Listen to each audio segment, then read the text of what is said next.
don't necessarily portray what is happening, and it's more about cheating the world of who they're working with. In one instance, for example, we saw this organization that has been making documentaries for 5 years, and they were using the same person to show the progress of what they're doing. And the same person was saying the same thing in each video. The only thing that changed was quality of the video. and that was very interesting, because they're like, why insisting on something clearly? And if it works, get more people, show more people.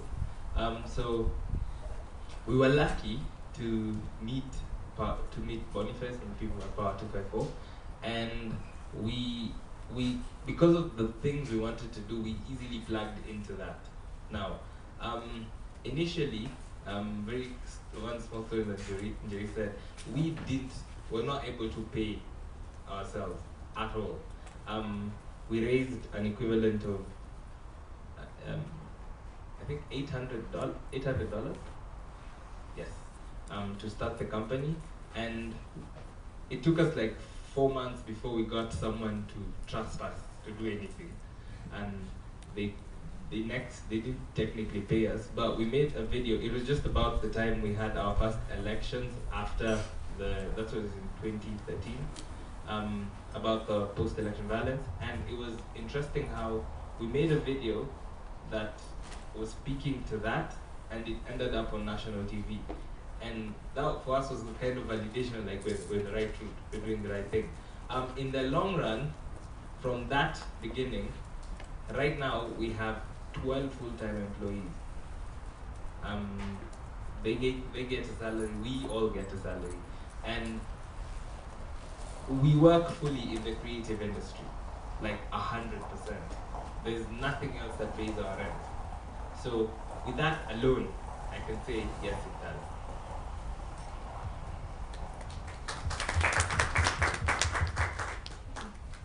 My name is Fungai Machirori.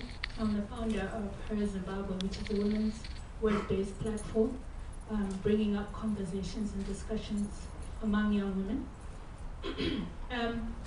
When I thought of this question, I thought of looking at it from a perspective that would allow us to look at Kenya and Zimbabwe in perspective, because I think this is an opportunity to look at the employment or employability opportunities looking at these very similar but very different countries.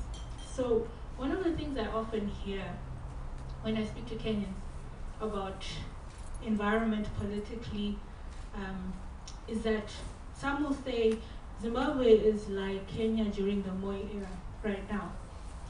And there are restrictions, there's fear, there's sometimes paranoia, there's self-censorship, there's institutionalized censorship. And so when you look at what opportunities exist, I like to look at Kenya as a model of where Zimbabwe could get to at a certain point in time, given more freedoms, given a larger market, given more of an investor opportunity sort of visibility, because Kenya is the hub of East Africa. There's a lot of investment funding, interest coming through into Kenya. But right now, as we all know, if we're Zimbabwean, that's not the same right now. We're kind of off the radar.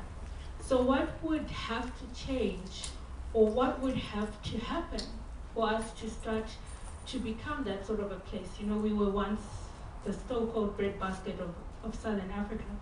And can we really say that at this point in time, given how little resources and opportunities there are, sustaining new media enterprise is something that we can speak of as a realistic endeavor at the moment? Of course, many people are doing a lot in the sector, but then they don't have a lot of backing. They're doing it from their own pocket, they're living from hand to mouth. And I'm not saying that everyone in Kenya is like balling and, you know, everyone's got buckets of money. But I think when there's greater interest and a greater perspective on you as a country or you as a region, then those opportunities also come about more easily. So right now also, and the other thing that want to proposition is, with limited freedoms comes limited opportunity to think freely and to express freely. And this is one thing I've always noticed that's very different about Kenyan blogging, the blogosphere in Kenya and ours, is that you will find people who will say things that are controversial, highly controversial, thoughtful in a way that you might think, oh, okay, that's taking your thinking another direction. But there is that space to exist, seemingly. If you look even at, I think your blogging notes,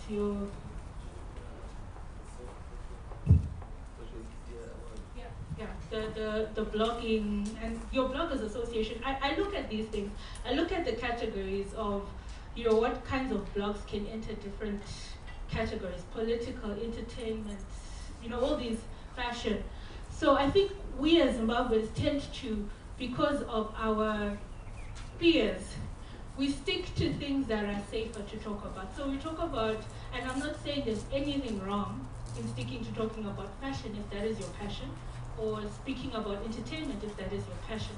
But you see a more mature sector where there is a diversity and variety of sectors, opinions, perspectives, that then make things like bloggers awards something that is actually possible, because there is enough in each sector of these blogs to actually compete, not to say there's one person in a category and so that person will win that. And I mean, I look when there's the polls, like 7,000 people will vote for a blog, and I'm like, I'm not seeing us yet at that place where we could even have 7,000 votes on a blog.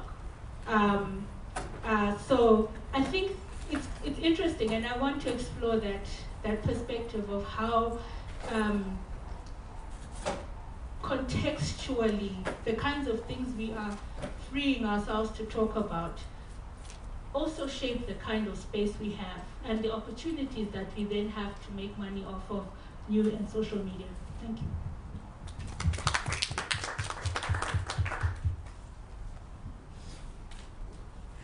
Right, my name is Joseph again, representing Mobile Community Zimbabwe. My comment will firstly be creativity itself comes when there's a need for creativity. And I believe, for example, in our country, in Zimbabwe, is the best place that you can find creativity. Why? Because of what is going on. The more that you're limited to do something, the more that you think outside, okay, then what should I do? Then the creative nature comes in play. And you can find this in Zimbabwe. There are a lot of creative things that are happening. I was amazed one time when I just bumped into these guys. They're picking up cans, ordinary cans, and they're making bins out of them. Beautiful stuff. And I just got to just ask them, how come you came up with this? What happened? They said, you know what? We're just finding a lot of parties happening, a lot of people that have got money we don't have. So what we do, we just gate crash and just say, we want to clean up the place for you. And we get the tins, and then we make these tins, and then they sell them. Very nicely decorated stuff that they do. So I believe this creativity and new media forms are a great way to actually create a lot of jobs for people. But there's also the need for trying to really harness this kind of creativity. I think the platforms to harness this creativity needs to be there, because creativity is already there, but I think in terms of harnessing it, that's one of our biggest challenges. And even when you're looking at new media, for example, for us as MCZ, you'd find there's a period in time when most journalists are told, you know what, there's no more job, the economy and stuff like that, and most people lost their jobs, and what do? Just go home? It's new media. They go into new media. You start doing that. We've got about a couple of examples of some guys who were working with us, and their stories were picked by some guys, and some of them, I remember one of them is working for an NGO, and what happened was the he just said, you know what, I was trained in doing this, and this is what I can do. I'm thinking we can use this as part of our social media strategy, and I can be heading that. And to our surprise, he was invited to this other country.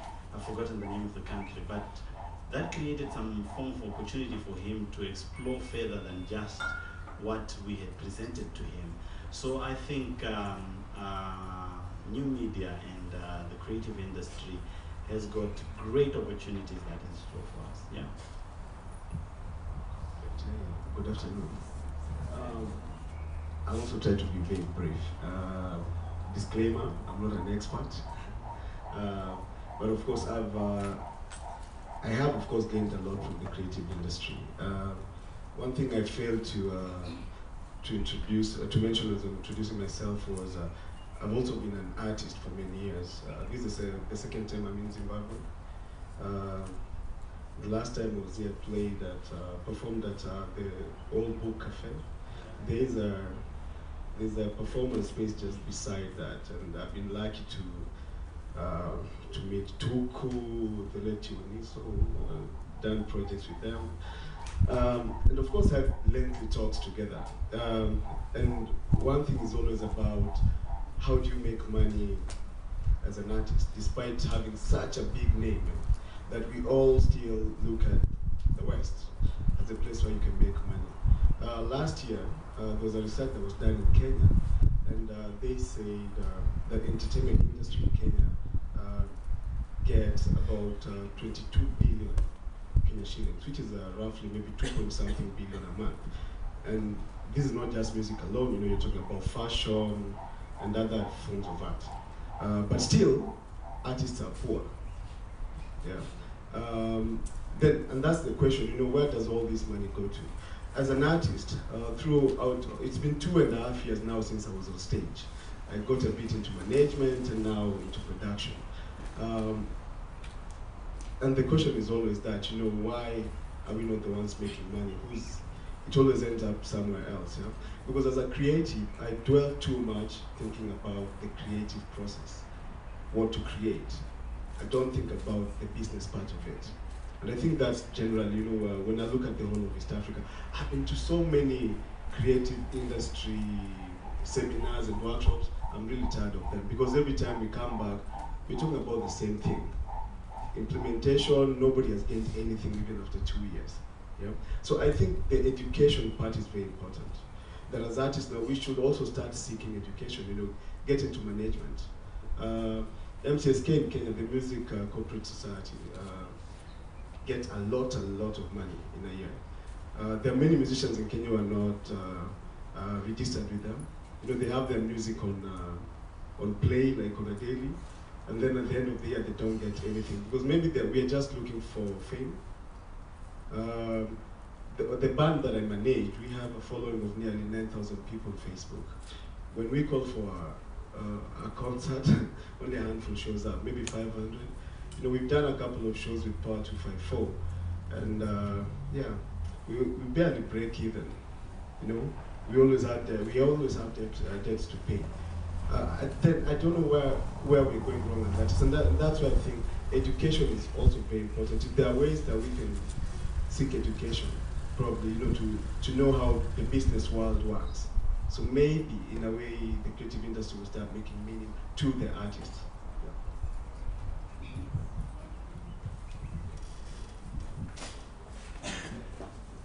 So I think in the spirit of what Buni TV was showing us, it will be elders last in terms of giving the speech, even though they are forever young. I think it's a question that that all creatives and new media activists and young people working in the creative sector ask themselves. You know, I think it's, you know, two key questions, and I think that's what drives us also at Magamba. Is one, how do we create real positive social change with the work that we do, and two, how do we live from doing this? And you know, I think it's a battle and a balance that all creatives have. My name is Comrade Fatso. I'm the creative director at Magamba Network and also co-founder of Moto Republic. And one of the key things that we aim to do, is about creating positive social change in Zimbabwe and opening up democratic space through very cool, funky ways of doing things, we like to believe. And I think it is possible, on the one hand, to achieve social change through creative activism and through new media. I think we do that, for example, with Zambezi News, our satirical TV show, which has reached millions of viewers in the country, and has also inspired other young people to start producing online productions that are satirical, that have social commentary, and that question the politics of everyday life in Zim. I think with Shoko Festival,